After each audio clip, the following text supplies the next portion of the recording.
Hello, I'm Cecilia Louie of Paper Zen. Did you know that you can reduce or enlarge my book as much as your printer allows? Here are the letters H and I reduced to 25%. That's pretty small, right? But I'm sure you can handle it. Now this time I'm going to be using 1/8 inch width paper to do my quilling. The note card template can be found on my blog post, and I'll leave a link in the show notes below. The download will include 2 pages. The first is going to show how the letters look and where the score and cut lines are. Dotted lines are score lines, and these solid lines are the cut lines. Just replace my letters with your own and match up the baseline and the center line. There's actually 4 up on here, and this darker line here shows where you can cut a line there to make them all single if you like, or if you'd like you can print this sheet directly onto your sheet of 8.5 by 11 paper and then cut it out from there. Or I'll show you how to do the harder way of things, because that's how I roll. To create my note card, I'm going to be using this metallic cardstock here, and I've made sure that it's going to, be enough room to cut around the excess around that. And I'm planning on using a sheet from Recollections Fashionably Chic paper pad. I kind of like this, sort of reminds me of like lime wedges here, and I just thought I'd glue it on top of the card. But of course I'm not going to glue it straight on. I'm going to glue it at an angle just to make things interesting, right? So I'm just going to use a Yoo-Hoo glue stick and glue this on top of this card and trim that out. Okay, I'm back, and I've trimmed away the excess paper around the template, and I've made sure that it's going to fit with some excess all around my cardstock.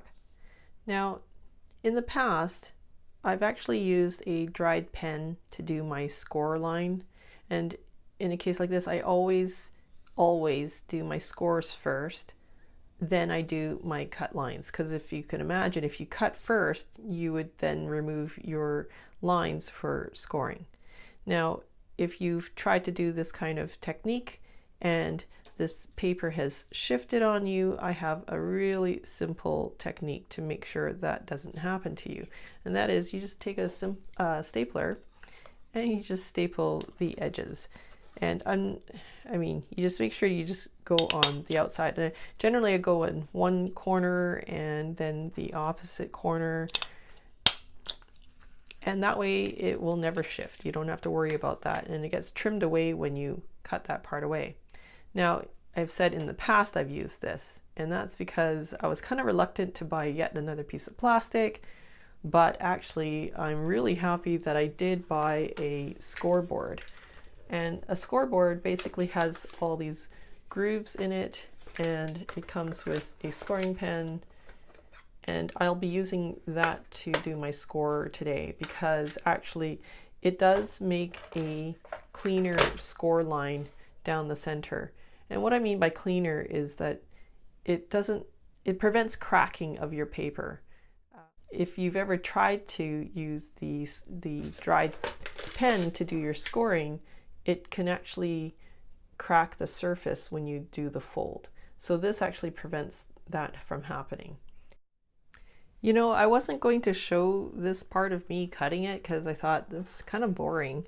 But then I thought about it and I realized maybe you guys might like to know what's going on in my brain. So I'm using a metal ruler, of course, and cork is going to help prevent it from shifting. Now, sometimes if you actually view the ruler from this side or from this side, it can actually dramatically change where you place this ruler. So what I tend to do is actually put my X-Acto knife right on the line, and then I butt the ruler against it, and I know that at the bottom it's a little bit this way, so I put my X-Acto knife down on the line there, keeping my finger pressed firmly at the top. I then shift and butt against the X-Acto knife there. That way I've got it aligned exactly.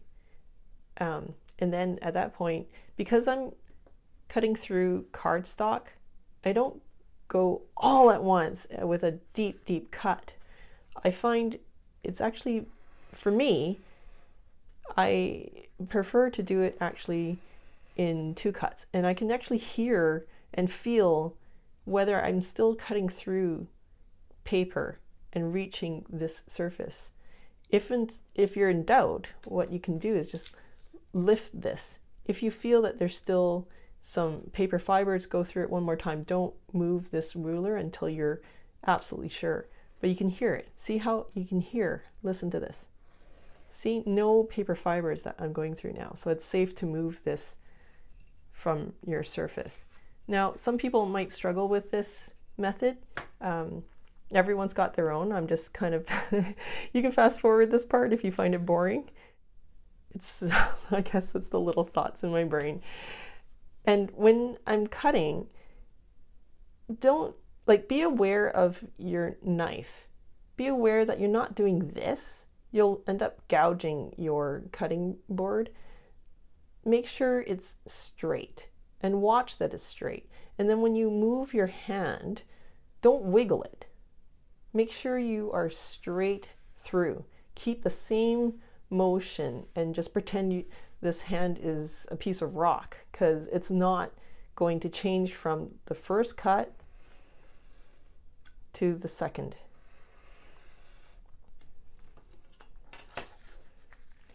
So we've got some clean cuts there, and the last one to do. Anyway, I hope that wasn't boring for you. Let me know in the show notes. I don't know whether you find this kind of stuff fascinating or not. I'm trying to analyze what I do down to a minute detail. Okay, so now I'm going to put this line through the scoreboard and then manually score these letters in place. Okay, be right back. Okay, let's glue some letters. I'm using Aline's original tacky glue to lay down a bead, and as usual, I'm going to use a spare piece of card to smear it thinly. Okay, I just had to change the camera angle because I realized I really couldn't see the outline of the letter H anymore because of the lighting I have in my studio. So I've actually gone in there with a pencil to re-outline my outline because, you know, I just need to see. And I'm sure yours is going to be much nicer than mine, but you get the idea. So what I'm doing is this straight edge first. Again, I wish the lighting here was a little better. It'll just have to do though. So now the rest of this, I plan on gluing here, here, here, here, all at one shot. So to do that, I really need to bring the glue closer to the edge of my card.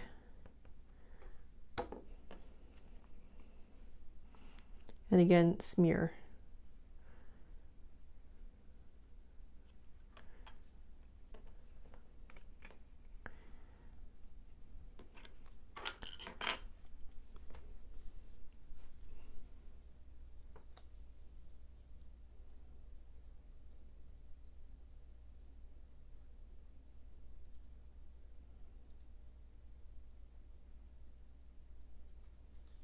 Now, the letter H actually has quite a bit of flexibility because it is quite angular.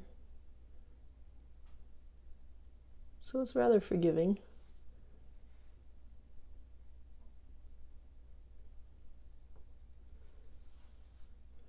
Sorry for all the fussing. Normally, when I can see better, it's not so fussy. So I'm going to do all of this in one go.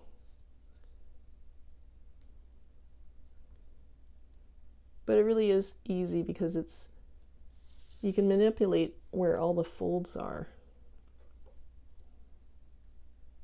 So with this hand, I'm going to keep this part in the air.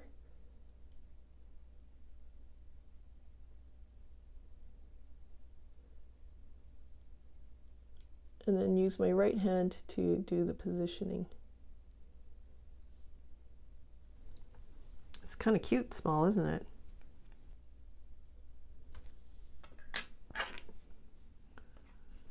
So I'm going to scoop up some glue and just run a bead on the edge and bring those two close together. Now the letter I is infinitely easier. I really want to thank everyone who's left a comment or questions below. It's been great reading your encouragement, and it really helps me a great deal to know that my work is helping you.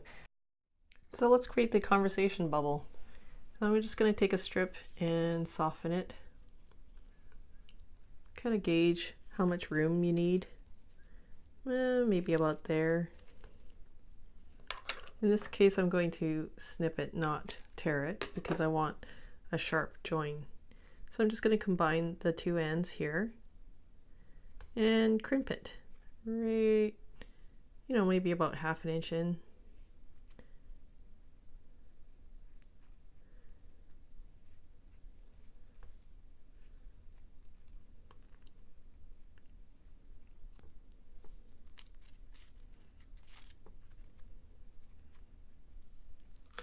Then I'm just going to add some glue right on the very tip.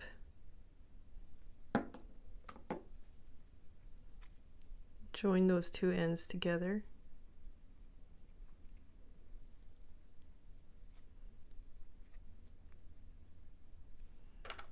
Then I'm just going to rub a new direction for this talking part.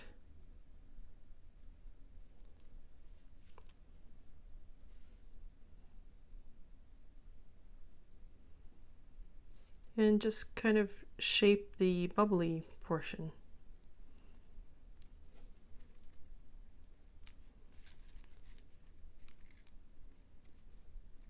There you go, you're ready to glue. If you enjoyed this video, I hope you'll give it a thumbs up or leave me some comments. I'd love to hear from you. Thanks.